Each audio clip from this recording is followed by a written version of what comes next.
Sir బాగున్నారా sir?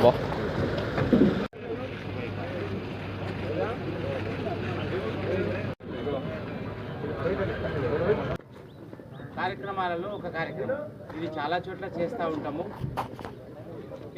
దీని యొక్క ముఖ్య ఉద్దేశం ఏంటంటే ఏమైనా అనాథరైజ్డ్ వెహికల్స్ కానీ, డాక్యుమెంట్ లేని వాహనాలు కానీ, అనుమానాస్పద వ్యక్తులు కానీ ఉన్నట్లయితే వాళ్ళను చెక్ చేయడము, అనుమానాస్పద వస్తువులు కానీ, ఆయుధాలు కానీ, నిషేధింపబడిన వస్తువులు కానీ, ఇల్లిసిట్ లిక్కర్ కానీ, బెల్ట్ షాపులు కానీ ఏమైనా దీని యొక్క ముఖ్య ఉద్దేశము ప్రజలకు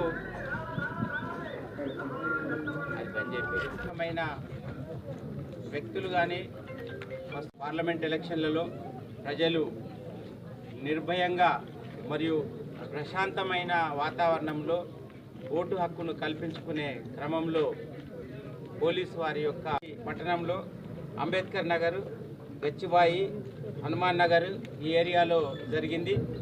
ఈ కార్యక్రమంలో మన కల్వకుర్తి డిఎస్పి వెంకటేశ్వర్లు గారు మరియు సుమారు 86 మంది మహిళా సిబ్బందితో కలిపి ప్రతి ఇల్లు తిరిగి ఎన్యుమరేషన్ అని అంటే ప్రతి ఇంటిలో ఉన్న ప్రతి వ్యక్తి యొక్క ఐడెంటిటీని చెక్ చేయడము, వాళ్ళ ఆధార్ కార్డు చెక్ చేయడము, ఎవరైనా పడినటువంటి సహకరించినటువంటి ప్రజలకు ధన్యవాదాలు. మరియు ఈ కార్యక్రమాన్ని ఇంత నిర్వహించినటువంటి పోలీస్ సిబ్బందికి అభినందన తెలియజేస్తున్నాను. ఈరోజు ఇక్కడ చూసినట్టయితే సుమారు 34 వెహికల్స్, ఇవి ఈ డాక్యుమెంట్ లేని వెహికల్స్ ఏవైతే ఉన్నాయో అవి ఇక్కడ డిటైన్ చేయబడి ఉన్నాయి. మరియు ఒక కారు కూడా ఉంది.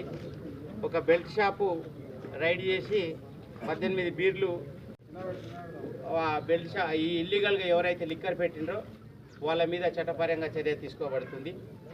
మిగతా ఈ వాహనాలు ఏవైతే ఉన్నాయో కూడా గుడ్ మార్నింగ్ రిలీజ్ చేయడం జరుగుతుంది. దానికి ఆర్సీ ఉందా, సారీ ఇన్సూరెన్స్, అక్కడ కూడా 2-3 డేస్ వరకు చూస్తాం.